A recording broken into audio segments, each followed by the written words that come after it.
Olá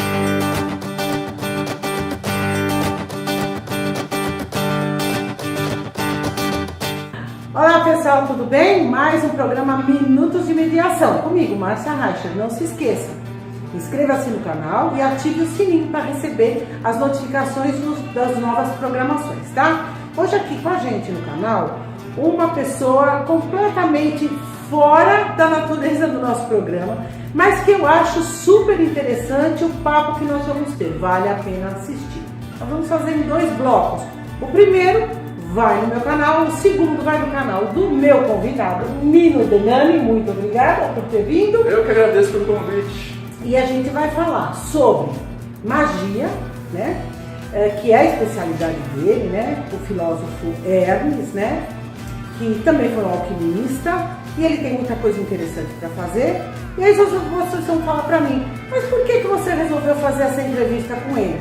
Porque nós dois participamos de um evento na Assembleia Legislativa de São Paulo sobre intolerância religiosa e como a mediação poderia ser usada para isso. E ele foi um convidado também, acabou entendendo a minha fala no sentido de que a mediação pode resolver as questões de intolerância religiosa quando a gente usa as ferramentas corretas para que as pessoas conversem. Mas mais do que tudo, o discurso do Nino começou com o fato de quem trabalha com a magia, né, e com esse tipo de filosofia, não acredita em Deus. Não, peraí, preciso cortar só. Na verdade, assim, a magia ela é uma filosofia livre. Então tem quem acredita em Deus, tem quem não acredita em Deus. E tem quem acredita em qualquer Deus. Sim, olha que maravilha. Mas uma das considerações que eu fiz foi que liberdade religiosa é não crer também em nada, né? Então eu acho que vai ser super interessante esse nosso papo e eu vou passar a palavra aqui para o Nino para ele explicar um pouquinho exatamente o que ele faz no trabalho dele. Na verdade assim, depois que a gente conversou aquele dia lá, eu comecei a pensar, a olhar as coisas pelo ângulo da senhora. E eu falei, cara, a magia tem muito de mediação. Né? A gente, por exemplo, a grande parte dos magistas acredita numa vida pós-morte, nos espíritos, na comunicação com espíritos, sejam eles demônios, anjos, essas coisas todas, vai da mitologia de cada um. E não passa de uma mediação entre o solicitante e esse ser metafísico. Né? Então, seria mais ou menos como fazer uma simpatia católica. Né? Então, você está mediando a pessoa, o padre media a pessoa e o santo.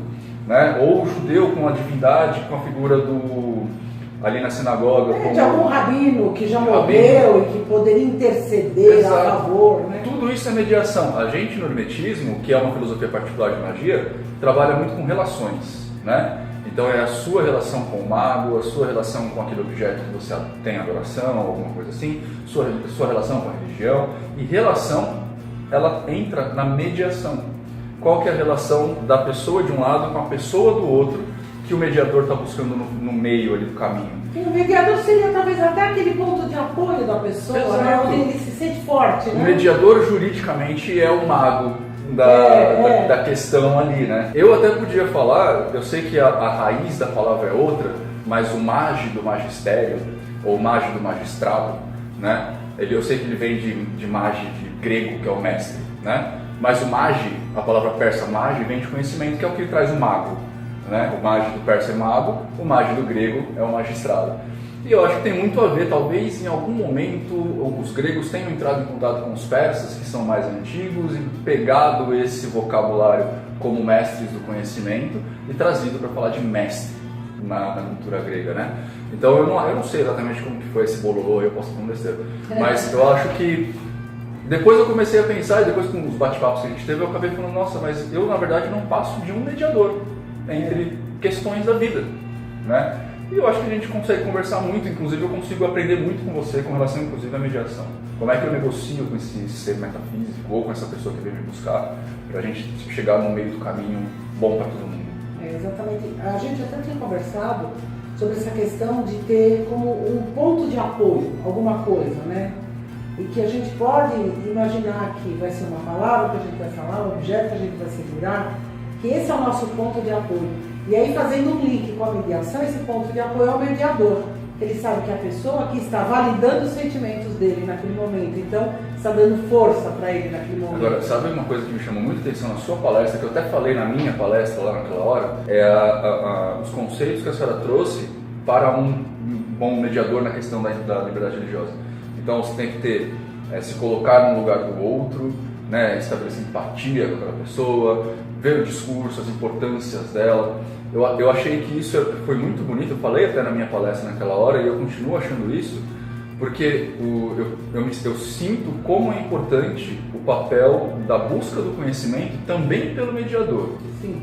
Porque não basta só eu estar num lugar entre duas pessoas, conhecer as leis do meu país, né? No caso do judeu, conhecer também a lei judaica, né? Que ela é colocada ali um pouco antes até da lei do país, mas eu preciso não só conhecer essas coisas, eu preciso conhecer um lado e o outro e tentar me relacionar empaticamente com esses dois, me colocar no lugar de ambos, saber os sentimentos de um, tentar ver o sentimento do outro e encontrar um meio do caminho para que ambos saiam felizes de algum jeito.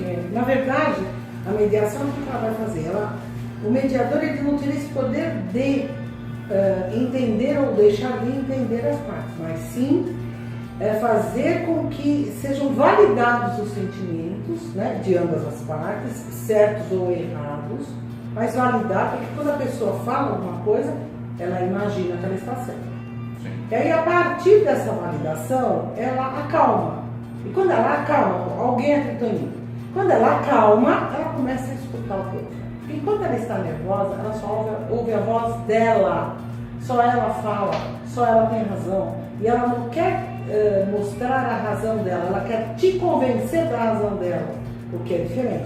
Então, o mediador, ele vai se abstrair, ele está como um ser realmente ali, e bem abstrato das suas funções e das suas considerações, mas no sentido de validar o sentimento das partes, recontextualizar para elas, e uma vez que elas falam, é isso mesmo que eu falei, às vezes elas mudam a própria percepção do problema, porque até então ela não estava nem ouvindo o que ela estava falando, né?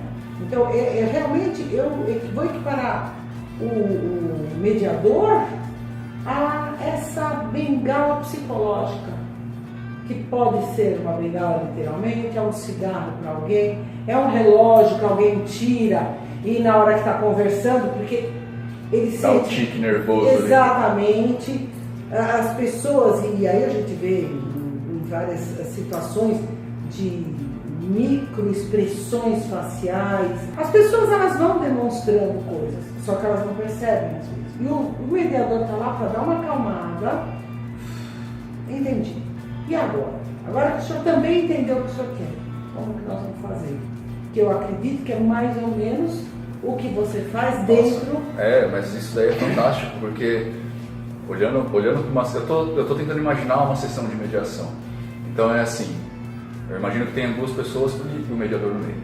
Então, além de mediar a relação entre uma pessoa e outra, você também media a relação da pessoa com ela mesma. Com ela mesma, exatamente. Nossa, é tanta coisa no meio do caminho ali, né? Muito desdobramento de tudo isso, que no momento parece tão simples, né? Mas você vê como o ser humano é complicado? Porque, cara, tipo, não basta assim, eu tenho uma ideia, mas não basta eu ter uma ideia, eu tenho que compreender a ideia e a gente nem percebe que não compreendeu a própria ideia sobre aquele assunto que a gente está discutindo. Às vezes você está tão nervoso, você está discutindo, e o outro está concordando com você, você não está nem ouvindo. Não. Então, eu costumo dizer que tem... Relações políticas aparecem. Tem um ditado que diz assim, que quando um burro fala, o outro abaixa a orelha, né? E eu costumo dizer que na mediação o ditado é o seguinte, quando um fala, o outro levanta bem as orelhinhas e ouve bem, né? Que é a escutativa que essa A escutativa, E eu acho que a gente vai ter então aí a síndrome do lobo da Chapeuzinho Vermelho, né? Que este nariz tão grande, para te cheirar essa orelha, para te ouvir melhor, esse olho, para te ver melhor. É isso. A gente tem que ter essa síndrome do lobo mau quando está do lado da mesa da mediação e ouvir bem, porque ele vai te dar a oportunidade de engolir a Chapeuzinho Vermelho, entendeu? Porque ele vai ter ouvido aquilo que ele precisava ouvir, ele vai ter enxergado aquilo que ele deveria enxergar para poder tratar a sua estratégia de como resolver esse problema. É engraçado que eu faço exatamente isso em consultório, né, que eu faço consultas particulares, então, tipo, às vezes a pessoa chega lá ela senta na minha frente e eu falo, e aí, o que eu posso te ajudar? E a pessoa começa a falar. Nesse papel eu estou como mediador dela mesma. Porque muitas vezes a pessoa chega, dependendo da fábula que ela acredita, né? Dependendo do paradigma que ela tem, que geralmente chama, se ela é cristã, se ela é judia, se ela é maga, bruxa, sei lá. Dependendo do paradigma que ela tem, a gente vai identificar um certo nível de pensamento. Então tem gente que chega lá, por exemplo, e fala assim, eu preciso de um exorcismo. Tem demônio na minha vida. Aí você conversa com a pessoa. Aí você começa, bate papo, você vai batendo papo, etc e tal, e de repente você vê que ela só não sabe exatamente o que ela quer pra ela mesma. Sabe? Então, demônio é ela mesma na vida dela, porque ela não sabe o que ela quer. Porque se ela soubesse... A gente até tem um termo para isso, a gente chama de excorporação. Né? Você tem a incorporação, que é quando o demônio tomaria o corpo da pessoa, né? Uma questão de possessão. E você tem a excorporação, que é quando você incorpora a si mesmo. Né? E aí você deixa seus desejos mais profundos aparecerem. E de alguma forma, psicologicamente, você bloqueia esse eu do eu que você é, né? E aí o meu trabalho muitas vezes é só fazer a pessoa perceber isso. Então, tipo, eu medio a relação dela com ela mesma, né? Então eu falo, gente, ó, tem uma fábula turca que fala muito bem a respeito dessas questões da vontade. Ela fala assim, uma pessoa determinada achou uma lâmpada e esfregou, saiu um gênio, né? Um djinn, saiu um gênio de lá de dentro. E aí o gênio fala, você tem 3 pedidos, não sei o que lá, e ele pede, eu quero ser muito rico, eu quero ser livre e eu quero ter uma mulher que faça todas as minhas vontades. Aí passa uma semana, a casa da família pega fogo, morre a família inteira dele, exceto a mãe. E aí ele acha a lâmpada de novo, pega, esfrega e fala, e aí gênio, o que aconteceu? Aí ele falou, olha, você não queria ser rico? A herança da família é toda sua. Você não queria ser livre? Você não tem mais laços que te prendam, nem a casa da família. Você não queria uma mulher que faça todas as suas vontades? Sua mãe está viva. Então, tipo, é uma questão da gente não compreender nem o que a gente quer, né? Ou pelo menos não saber colocar em palavras o que a gente quer. Verdade. Dentro da magia a gente tem um negócio chamado contrato mágico, que é um documento que a gente estabelece que dá origem a esses negócios de contrato de sangue, né? O pessoal fala, vou fazer um contrato com o demônio, aí tem sangue, a gente não usa sangue, mas o contrato existe. E o contrato existe para quando a gente vai chamar uma entidade metafísica ou criar um golem, por exemplo, que é da literatura judaica, né? O golem, eu trabalho com golems, então quando a gente vai criar um golem, a gente precisa saber exatamente o que a gente quer desse golem.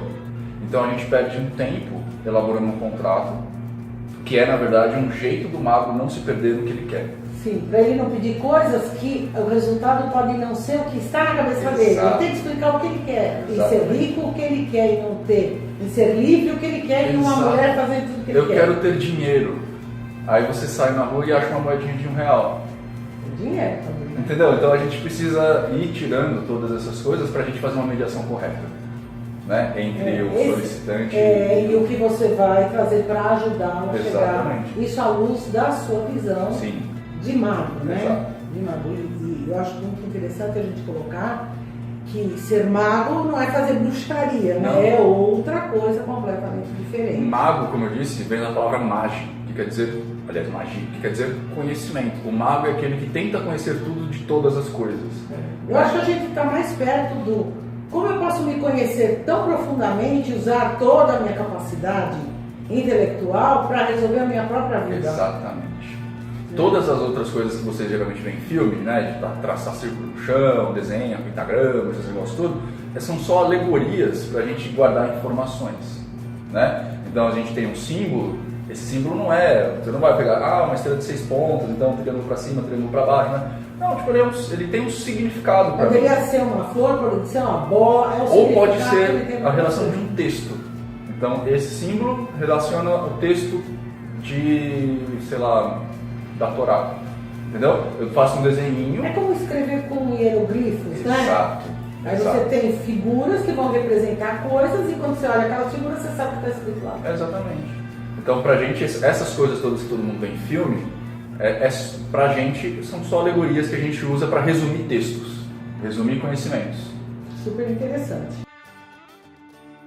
Bom, pessoal, eu acho que para o bloco que vai aparecer no canal Minutos de Mediação, já deu para vocês entenderem o que é ser um mago, né? e desmistificar, né? Isso não tem nada a ver com bruxaria, isso é ciência. E a ciência sempre é muito bem-vinda. Vai ter continuação desse nosso papo, só que aí vai no canal do Nino Denani, que também vai aparecer aqui a indicação para você seguir lá e seguir ouvindo a nossa conversa, tá bom? Então, muito obrigada por estar aqui comigo no canal. Espero vocês no canal do Nino para continuar esse nosso papo. E mais uma vez, inscreva-se no canal, ative o sininho e divulgue para os seus amigos, né? Para que eles se inscrevam no nosso canal, tá bom? Valeu e até a próxima!